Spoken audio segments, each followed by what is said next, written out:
বিশ্বকাপ শুরু হওয়ার আগে কক্সবাজারে আনন্দ উল্লাস ভরে উঠেছে। আজকে ব্রাজিল সমর্থকদের একটি বিশাল শোভাযাত্রা ছিল এবং শোভাযাত্রা শেষে সকলে কক্সবাজার সমুদ্র সৈকতে এসে সোনা পানির পাশে মূলত আনন্দ উৎসব করেছেন। সব মিলিয়ে এখন মেতে উঠেছে। আমরা কথা বলবো আয়োজক যিনি ছিলেন, যেমন প্রত্যাশা করেছেন তেমন মানুষ হয়েছে কিনা। হ্যাঁ, হয়েছে। আমরা আসলে দেখেন, গতকালকেও আমাদের 1 নম্বর ওয়ার্ড এবং 12 নম্বর ওয়ার্ডে আমাদের কিছু র্যালি হয়েছে, ওখানে অনেক উপস্থিতি ছিল। ইতিমধ্যে দেখছেন আমাদের এই যাত্রা টেকনাফ থেকে শুরু হয়েছিল। আমরা গত এক সপ্তাহ আগে টেকনাফে বিপুল সংখ্যক ব্রাজিল ভক্তরা শোভাযাত্রা করেছিল, সেটা জাতীয় এবং আন্তর্জাতিক গণমাধ্যমে ইতিমধ্যে আপনারা দেখতে পেয়েছেন। তো সেই অনুযায়ী কর্মসূচি অনুযায়ী আমরা আজকে আমাদের এটা, যেহেতু আজকে শনিবার শুক্রবার আগামী 12 তারিখ যেহেতু বিশ্বকাপ শুরু হবে, এরই মধ্যে সরকারি কোনো ছুটি নাই, সেই কারণে আজকে ছুটির দিন হিসাবে আমরা এই কর্মসূচি আমরা আজকে বাস্তবায়ন করেছি।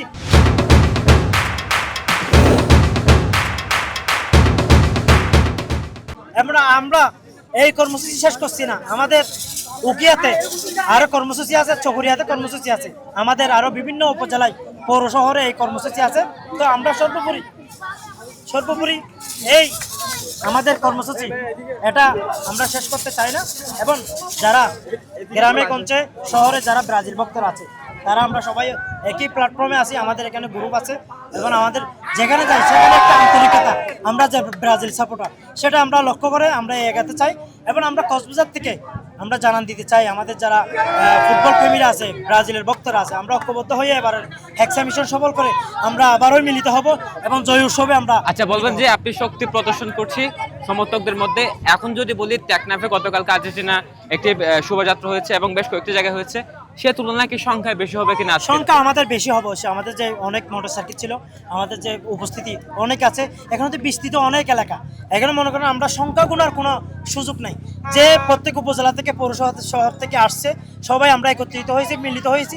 আপনি দেখেন গতকালকের একটা বদনাম, আপনি আমাদের আর্জেন্টিনা ফ্যানরা গতকালকে টেকনাফ একটা কনসার্ট করছে বা শোভাযাত্রা করছে, সেখানে যে নাচানাচি করছে, সেখানে যে মহিলা নর্তকী নৃত্য করছে, এটা কিন্তু আমাদের জন্য, আমরা ব্রাজিল যারা সমর্থক আছে আমরা করবো না। আমাদের এখানে মা বোন আছে, এটা জাস্ট আমরা বিনোদনের জন্য, হালকা মানসিক প্রশান্তির জন্য আমরা ফুটবলকে যেহেতু লালন করি, বিনোদনের জন্য সমর্থন করি, সেই কারণে আমাদের হালকা বিনোদনের সময় কাটাই।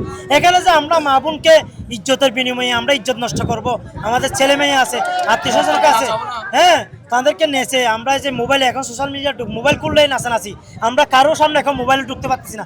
গতকালকের যে নাচানাচি ভিডিও একটা ভাইরাল হয়েছে, এটা কিন্তু আমাদের জন্য মানায় না। এটা অলরেডি কক্সবাজারে টেকনাফে অলরেডি বদনাম শুরু হয়েছে, আমরা ওই রকম কর্মসূচি দিতে চাই। আচ্ছা, বলবেন যে আপনার প্রত্যাশা অনুযায়ী এবারে হেক্সা পূরণ হবে? যদি হেক্সা হয়, 6 নম্বর স্টেটটা কোথায় হবে? 6 নম্বর এটা আপনি দেখেন, আমরা যেহেতু 1 2 3 4 5 আমরা এখন 6 নম্বর হবে। আমি 6 নম্বর সেটা যেহেতু আমাদের রিটমেন্টতে এইদিকে, আমরা এদিকে আর বাইরে যেতে চাই না, আমরা 6 নম্বরটা এদিকে নিয়ে আসবো।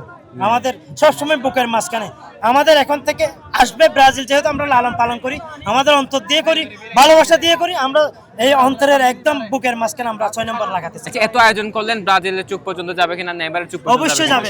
ইতিপূর্বে আমরা আজকে শুরু থেকে ঘোষণা দিয়েছি, যেমন নেইমারের বন্ধু বাংলাদেশের রবিন মিয়া, আপনারা জানেন আমরা এখানে কি করছি, বাংলাদেশে কি করছে সেটা রবিন মিয়া অলরেডি সবাইকে জানিয়ে দিচ্ছে। এবং নেইমারের উনি যেহেতু ব্যক্তিগতভাবে সব কিছু উনি দেখাশোনা করছেন, ভিডিও করছেন, এবং ওনার অলরেডি আপনারা জানেন ইতিমধ্যে বাংলাদেশের একটি যাচ্ছি উনি তুলে দিয়েছেন। তারপরে আমাদের রোমেন ভাই আছে সাংবাদিক, ব্রাজিলে বাংলাদেশি বংশোদ্ভূত, উনি এগুলো আমার ব্যক্তিগতভাবে আমার সাথে কথা হয়েছে, ওনাকে আমি এগুলা আমরা আমাদের কর্মসূচি তাকে পাঠিয়ে দেবো, এবং ব্রাজিলের যে হাই কমিশন আছে বাংলাদেশে, সেখানেও আমরা এগুলো আমরা জানান দেবো। সমুদ্র পাড়ের পাশে হলুদ জার্সিতে ব্রাজিল সমর্থকরা আনন্দ উৎসব করেছেন। তাদের একটি প্রত্যাশা হেক্সা পূরণের, এবং তাদের একটি প্রত্যাশা যে 2024 সালের ফিফা বিশ্বকাপ ওয়ার্ল্ড কাপটি যাতে নেইমারের হাতে ওঠে, এইটি তাদের কাছে প্রত্যাশা।